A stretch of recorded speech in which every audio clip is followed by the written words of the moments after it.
मैं तो रात के 12 बजे कब्रिस्तान में जा सकता हूँ, वहाँ पर डांस कर सकता हूँ और मुझे पूरा विश्वास है कि मैं अच्छा खासा उस कब्रिस्तान से बाहर निकल सकता हूँ। हर अमावस की रात को क्या होता है, ये 2 दिन पहले बीमार पड़ जाती है। हर बार अपनी मम्मी को बोलती है, मम्मी मेरे शरीर में बहुत ज़्यादा दर्द हो रहा है, बहुत तकलीफ हो रही है।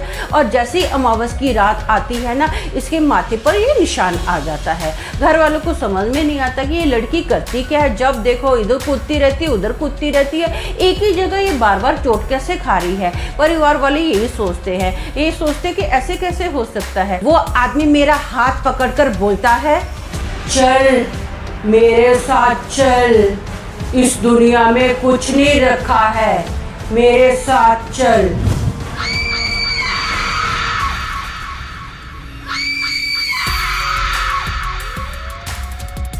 हेलो दोस्तों, मेरा नाम अमन है। मैं आप सभी के मनपसंद यूट्यूब चैनल कहानी रंगमंच में आपका स्वागत करती हूं। उम्मीद करती हूं कि आप सभी अच्छे और स्वस्थ होंगे। इसी तरह की वीडियो देखने के लिए आप मेरे चैनल को सब्सक्राइब कीजिए और हाँ, बेल आइकन को दबाना मत भूलना, ताकि आपको आने वाले वीडियो के नोटिफिकेशंस मिलते रहें। तो चलिए शुरू करते हैं आज का भयानक किस्सा।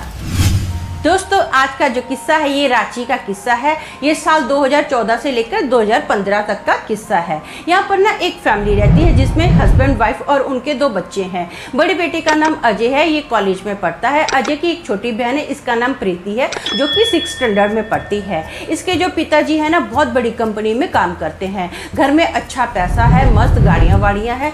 पूरा जो परिवार है ना, अच्छा पढ़ा लिखा परिवार है। ये पूरा परिवार भूत प्रेत में बिल्कुल भी विश्वास नहीं रखता है। यहाँ तक कि ये लोगों का तो मानना ये है कि अजय का मानना स्पेशली ये है कि मैं तो रात के 12 बजे कब्रिस्तान में जा सकता हूँ, वहाँ पर डांस कर सकता हूँ और मुझे पूरा विश्वास है कि मैं अच्छा खासा उस कब्रिस्तान से बाहर निकल सकता हूँ। ये पूरा परिवार जो है ना, पढ़ाई लिखाई में बहुत ज़्यादा विश्वास रखता है, पैसे की कोई कमी नहीं है। एक बार क्या होता है ना, प्रीति घर पर आती है स्कूल से पढ़कर और अचानक से उसकी तबीयत ना बहुत ज़्यादा ख़राब हो जाती है। वो अपनी मम्मी को बोलती है, मम्मी मेरे बदन में ना बहुत ज़्यादा दर्द हो रहा है, बहुत तकलीफ हो रही है। तो इसकी मम्मी को लगता है कि हो सकता है बुखार वगैरह आ गया हो, इसलिए इसको ऐसा बदन में दर्द हो रहा है। ये स्कूल भी नहीं जा पा रही है, 2 दिन से ये घर में है और हमेशा यही बोलती है, मम्मी मेरे शरीर में बहुत ज़्यादा दर्द हो रहा है, मुझे बहुत पेन हो रहा है। एक सुबह जब प्रीति उठती है ना, तो इसके मम्मी डैडी देखते हैं कि इसके ना माथे पर निशान है, जैसे किसी ने सिगरेट बुझा दी हो,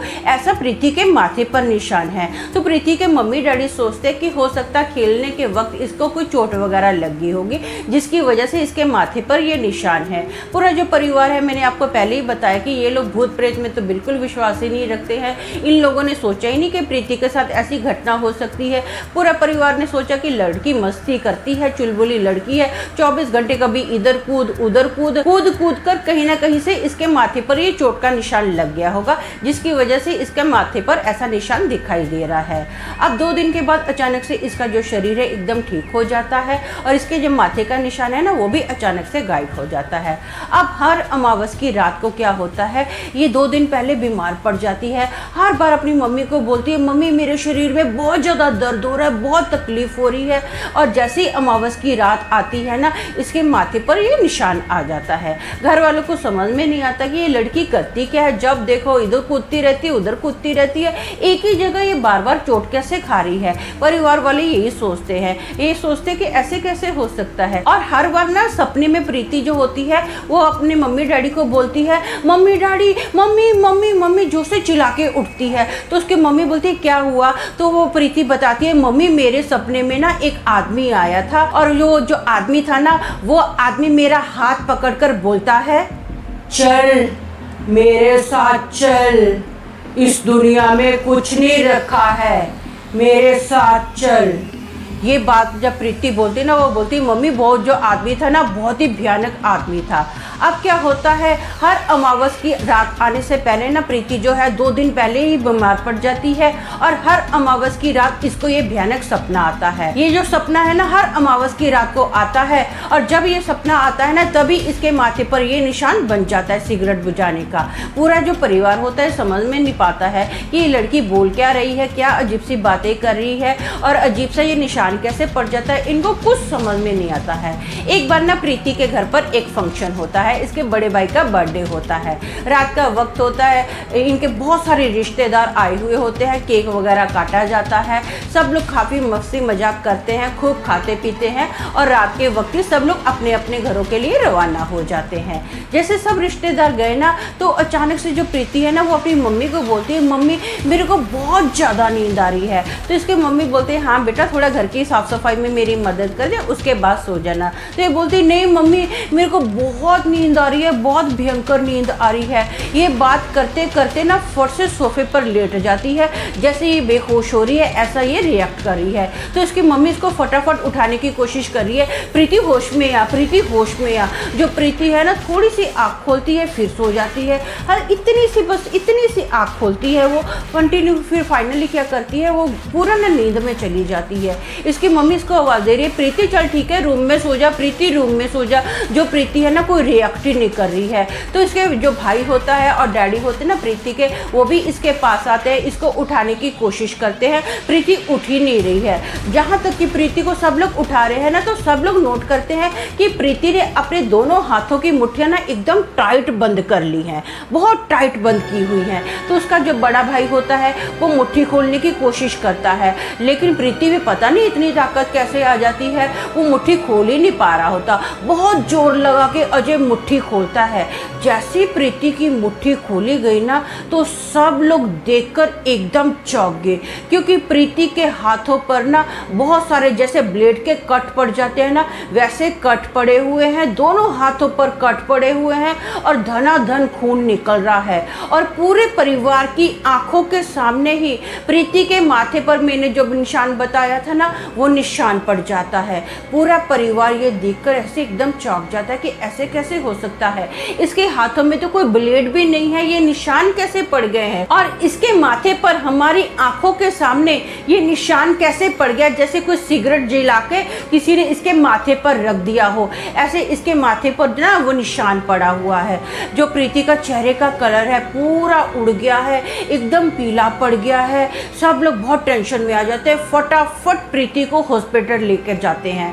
डॉक्टरों को जब बताया जाता है कि प्रीति के साथ ऐसी ऐसी घटना हुई ना तो डॉक्टर्स जो होते हैं ना सारे के सारे प्रीति की फैमिली पर हंसने लग जाते हैं, मजाक उड़ाने लग जाते हैं, बोलते कैसी बातें कर रहे हो, ऐसे कैसे इसके हाथों पर अपने आप कट पड़ सकता है, ये माथे पर कैसे अपने आप निशान पड़ सकता है, आप बताओ ऐसे कैसे पॉसिबल हो सकता है, क्या किसी जादूगर ने ऐसा कर दिया। तो इसका जो पूरा परिवार होता है ना वो बोलता है हम लोग सच बोल रहे हैं, हम तीनों के तीनों इस बात के गवाह हैं। लेकिन जो डॉक्टर होते हैं इस बात को मानने के लिए साफ इनकार कर देते हैं, बोलते ऐसा प्रीति के साथ कुछ हो ही नहीं सकता है जैसा आप लोग बोल रहे हो कि अपने आप ये निशान पड़ गए हैं। प्रीति को कुछ दिन हॉस्पिटल में रखा जाता है, लेकिन प्रीति जो है ना ठीक होने का अब नाम ही नहीं ले रही है। तो प्रीति के रिश्तेदारों से भी ये सारी बातें की जाती है। इसके मम्मी डैडी बताते हैं कि प्रीति जो है ना ठीक ही नहीं हो पा रही है, डे बाई डे उसकी जो तबीयत है बहुत ज़्यादा ख़राब हो रही है, और उसके माथे पर जो निशान था पहले तो एक दिन के बाद गायब हो जाता था, इस बार वो माथे का निशान जो है ना एकदम गायब नहीं हुआ है, अभी भी हल्का हल्का दिख रहा है और इसके हाथों पर ना चेहरे पड़े हुए हैं। तो प्रीति का जो एक रिश्तेदार होता है ना दूर की इसकी नानी होती है, तो वो उसकी मम्मी को बोलती है प्रीति की मम्मी को कि ऐसा कर तू ना प्रीति को ना तारापीठ लेकर जा, उस जगह पर लेकर जाएगी ना तो वहाँ पर एक बाबा है वो जो भूत प्रेत निकालता है, देख बेटा तुम लोग हॉस्पिटल में तो इसका डॉक्टरी इलाज कर ही रहे हो, एक बार वहाँ पर लेके जा, मेरी बात मान, शायद प्रीति ठीक हो जाएगी, मुझे पूरा यकीन है कि प्रीति ठीक हो जाएगी। तो जो प्रीति की मम्मी होती है ना वो घर में बात करती है, तो परिवार वाले बोलते हैं ठीक है हॉस्पिटल में भी इसका इलाज तो चल ही रहा है, हम लोग वहाँ पर भी इसको एक बार दिखा देते हैं। प्रीति को वहाँ पर लेकर जाया जाता है, बाबा के सामने बिठाया जाता है। बाबा प्रीति को देखकर ही बोल देता है कि इसके ऊपर कोई दुष्ट आत्मा का साया है। जो बाबा है ना थोड़ा टाइम समाधि में चला जाता है, आँख बंद कर लेता है। आँख बंद करने के बाद वो बताता है कि एक बार प्रीति जब स्कूल से घर आ रही थी ना तो प्रीति का जो पैर था ना किसी ऐसी चीज़ पर पड़ गया जिस चीज़ पर नहीं पड़ना चाहिए था। एक्चुअली उस चीज पर ना एक जिन बांधा गया था। जैसे ही प्रीति का पैर उस जगह पर पड़ा ना, वो जो जिन था वो जिन आजाद हो गया और वो दुष्ट जिन प्रीति के पीछे लग गया। उस दिन से प्रीति की जो हालत थी ना खराब होने लग गई थी। वो जो दुष्ट जिन था ना प्रीति के शरीर के ऊपर अपना कब्जा करना चाहता था और प्रीति को अपने साथ लेकर जाना चाहता था। लेकिन जो प्रीति है ना, ये बहुत ही स्ट्रांग लड़की है। इसके सपनों में वो जिन आता था और वो जिन अक्सर इसको बोलता था कि चल मेरी दुनिया में चल। जो प्रीति थी ना, उसने कभी भी हाँ नहीं किया, बल्कि वो अब उस सपने को तोड़ देती थी, जाग जाती थी और उस जिन के साथ नहीं जाती थी, जिसकी वजह से आपकी बेटी की जान बची हुई है। या आपकी बेटी जो है ना बहुत ही एक स्ट्रांग लड़की है। अब माँ बाप ये बात सुनकर ना बहुत ज़्यादा घबरा जाते हैं। माँ बाप बोलते हैं कि हमारी बच्ची की मदद करो, उस दुष्ट जिन से हमारी बच्ची को छुटकारा दिलाओ। वो जो बाबा होता है ना, प्रीति के ऊपर अनुष्ठान करता है।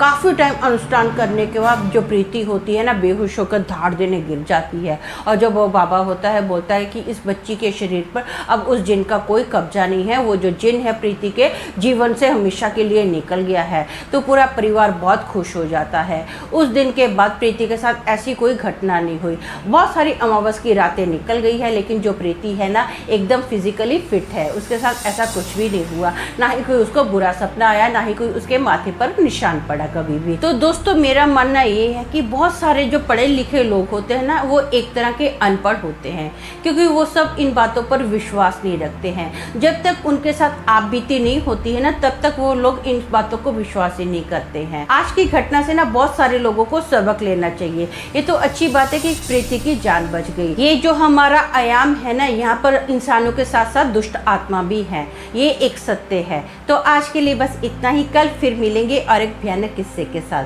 तब तक के लिए शालोम, शांति और सलाम।